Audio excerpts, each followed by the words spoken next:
नाज़रीन, पीर हक हतीब का सामना हुआ है एक बहुत बड़े फ्रॉडिये से।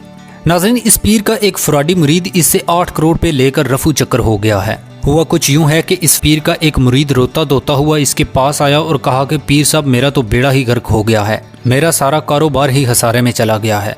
हक हतीब ने हाथ उठाकर इसके लिए दुआ की और वो मुरीद वापस चला गया। दोस्तों, कुछ दिनों के बाद वही मुरीद कीमती तोहफे लेकर हक हतीब पीर के पास आया और कहा कि जनाब, आपकी दुआ से अब बिजनेस बहुत अच्छा चल रहा है, लिहाजा आप ये नजराना कबूल करें। और पीर साहब ने वो तोहफे कबूल कर लिए। अभी कुछ ही दिन गुजरे थे कि वही मुरीद पीर साहब के पास आया और कहा कि पीर साहब, दुआ करें कि मेरा कारोबार और भी ऊपर चला जाए।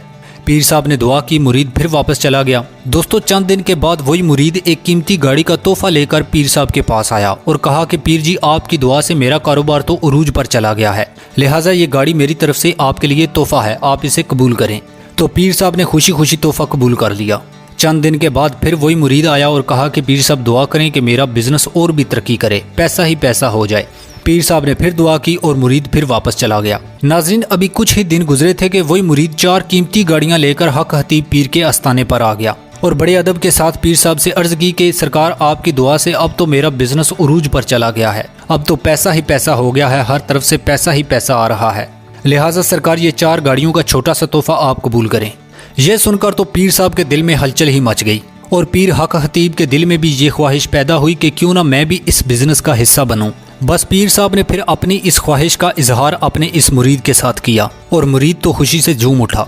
मुरीद ने कहा, सरकार, पहले भी ये सब आपकी दुआओं से ही मुमकिन हुआ है और अब जब आपके पैसे इस कारोबार में लग जाएंगे तो फिर तो क्या ही बात है। दोस्तों, हक हतीब अपने मुरीद के कारोबार से इतना मुतासर हुआ कि 8 करोड़ रुपया इस मुरीद को कारोबार में लगाने के लिए दे दिया और वो मुरीद सरकार से पैसे लेकर इस तरह गायब हुआ कि वो दोबारा कभी नजर ही नहीं आया। पीर सरकार के लिए ये तो एक झटका था ही, लेकिन एक और झटका ये लगा कि वो फ्रॉडी मुरीद जो गाड़ियां तोहफे में देकर गया था वो सब की सब रेंट की थी, जिनमें ट्रैकर लगे हुए थे। कुछ दिन बाद उन गाड़ियों के मालिक आए और वो पीर साहब से गाड़ियां भी ले गए और पीर साहब फिर देखते ही रह गए।